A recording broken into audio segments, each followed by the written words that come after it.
ယောက်ျားဖြစ်သူဟာတကိုယ်လုံးတုံရင်နေပြီးအသက်တောင်ကောင်းကောင်းမရှူနိုင်ပါဘူးသူဟာကျမ်းပြင်အပေါက်ကနေငုံကြည့်ရာအိမ်နီးနားချင်းကကိုကောင်းကိုပြစ်ခွဲလိုက်တာတွေ့လိုက်ရပါတယ်ထိတ်လန့်သွားတဲ့မိုက်ကက်ဟာတံပိုင်လုံးနဲ့ကျမ်းပြင်ကိုအားနဲ့ထုရိုက်ပါတော့တယ်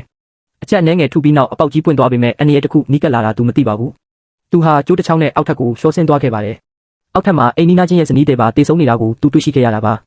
သူမရဲ့လက်မောင်းနှစ်ဖက်စလုံးမှာလည်းထူးဆန်းတဲ့ကြက်ရတွေနဲ့ဖုံးလွှမ်းလို့နေပါတယ်မိုက်ဟာတခုခုအကြီးကျယ်မှားယွင်းနေပြီဆိုတာချက်ချင်းရိပ်မိသွားတာပါသူဟာအလောင်းဘေးကဆက်တနက်ကိုအမြန်ဆုံးကောက်ကင်လိုက်ပါတယ်ဒါပေမဲ့သူအပြင်ဘက်ကိုခြေလန်းလိုက်ချိန်မှတင်လုံးဝဆုံးသွားခဲ့ရတာပါစင်ကြံလန်းတစ်ခုလုံးသွေးတွေရဲနေပြီးတိုက်ခန်းထဲကလူအားလုံးပျောက်ကွယ်လို့နေပါတယ်